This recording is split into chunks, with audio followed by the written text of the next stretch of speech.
During the last 30 years, over 15 million people have received AZT, an antiretroviral used to prevent HIV/AIDS.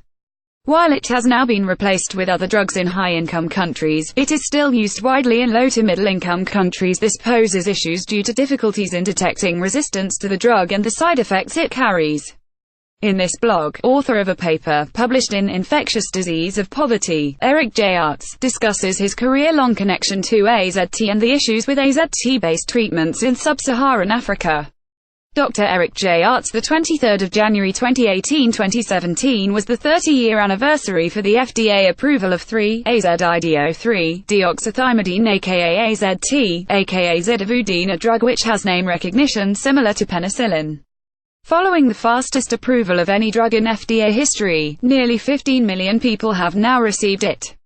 I was 20 years old when I stepped into my first lab to study HIV, meaning AZT, and I share a birthday in trying to combat HIV, and for my own research, as much as I try, I always fall back to studying AZT.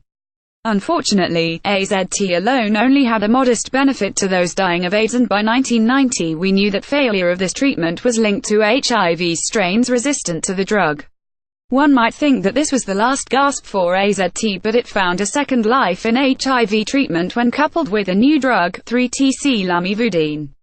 In the same era of more effective combination treatments for HIV, AZT, just like a phoenix rising from its own ashes, established a fourth revival as the drug of choice for combination treatment in low to middle-income countries.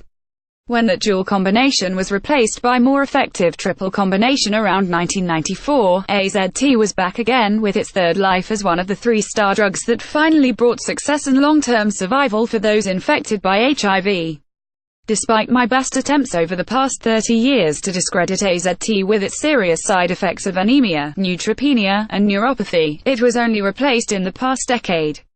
3-T-Lamivudine, FDC-emcetrabine, ABC-abacavir, and tenofovir derivatives TDF-TAV are now favored in the NRTI drug class as the backbone for treatment for newly diagnosed HIV-infected patients.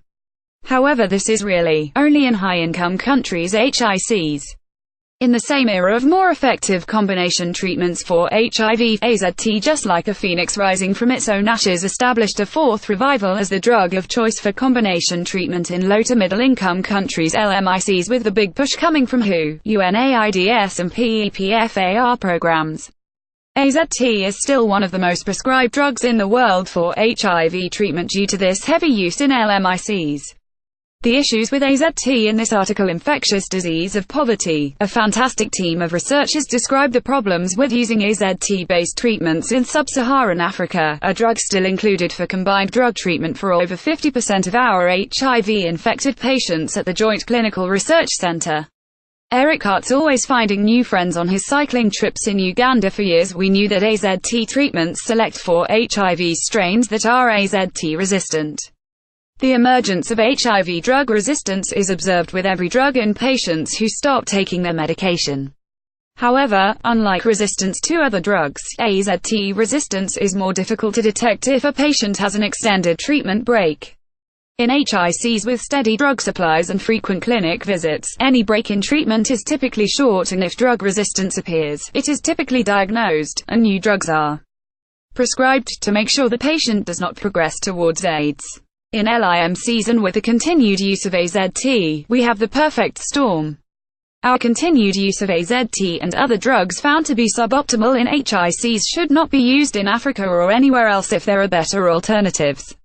Life is more difficult for people in Africa. Their pharmacies often run out of drugs, they commonly hide their drug treatment from their partners and family, they sometimes cannot get off of work to visit the clinic, or they just don't have the money for transportation. There are dozens of reasons why someone stops taking their drugs in Africa, and these reasons are often never encountered in Canada or the US. There is one misconception that needs to be dismissed.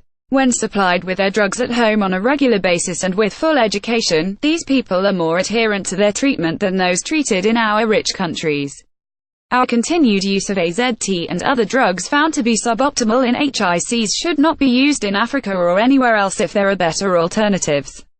In trying to extend the donations from rich countries to roll out treatment for the millions, we are now faced with a huge HIV-infected population harboring drug resistance. This resistance is difficult to detect and requires more expensive treatments, which will in turn prolong our attempts to reduce new infections worldwide and reduce the rate of survival. Saying that, the 90 to 90 by 2020 treatment mission of UNAIDS is a noble and important pursuit. Fortunately, there is increased recognition that these worldwide treatment campaigns also need to include the best anti-HIV drugs. AZT has saved lives for 30 years and we owe so much to Hiroki Mitsuya, Bobby Yacho, Marty Street, Claire, Phil Furman, and the hundreds that have helped to provide life-saving therapy to millions. But now is the time for AZT to take its deserved retirement. HIV Infectious Diseases Poverty Screening Newborns for Tyrosinemia Type 1, a rare genetic disorder. View the latest posts on the On Medicine homepage.